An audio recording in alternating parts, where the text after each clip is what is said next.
एक सवाल ये पूछा गया कि हमारी रिहाइश गाह गाँव में है लेकिन कराची में अपनी जगह है जो कि शरई मसाफत पर है। पूछना ये कि जब हम 15 दिन की नीयत से नहीं आते लेकिन आने के बाद 1 महीना रहते हैं तो कसर पढ़ेंगे, लेकिन जब दोबारा उसी जगह आएंगे तो पूरी पढ़ेंगे या कसर? क्योंकि बग़ैर नीयत के 15 दिन से ज़्यादा क़याम हुआ है तो इस सूरत में दारुल इक़ामत होगा या नहीं? प्लीज़ जवाब दीजिएगा। देखिए सवाल वाज़ेह नहीं है, बज़ाहिर मैं उसूली 1-2 बातें ज़िक्र कर देता हूँ कि वतन इक़ामत बनने के लिए ज़रूरी है कि एक मरतबा 15 दिन रहने का बाकायदा तौर पर इरादा करके क़याम करे।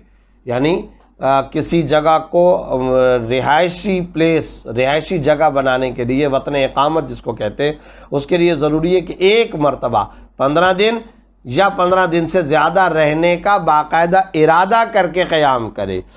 अगर 15 दिन की नीयत के बग़ैर आए और इत्तफ़ाक़िया 15 दिन ज़्यादा रहे तो उससे ये जगह वतन इक़ामत नहीं बनेगी, और जब तक वतन इक़ामत नहीं बनता तो यहाँ पर कसर ही करते रहेंगे। एक तो ये बात वाज़ेह तौर पर समझ लें। दूसरी अहम बात यह है कि अगर कोई शख्स कराची के अंदर रहता है, बहुत लंबा अरसा वो रह रहा है, मुस्तकिल मुलाजमत कर रहा है, फिर वो गांव जाता है और गांव और कराची के दरमियान में शरई मसाफत है, तो अब ऐसी सूरत में वो जब अपने गांव जाएगा तो पूरी नमाज पढ़ेगा या आधी नमाज पढ़ेगा? तो इसके बारे में ये बात वाज़ेह तौर पर समझ लें।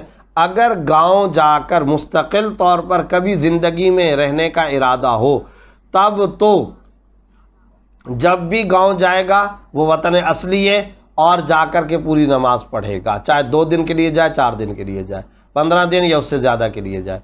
लेकिन अगर सारी ज़िंदगी मुस्तकिल बुनियाद पर गांव में जाकर के रहने का इरादा ना हो तो फिर ऐसी सूरत में जब भी ये गांव जाएगा तो अगर 15 दिन से कम है तो ऐसी सूरत में कसर नमाज पढ़ेगा, 15 दिन या उससे ज़्यादा है तो फिर पूरी नमाज पढ़ेगा। उम्मीद है कि मसला वाज़ेह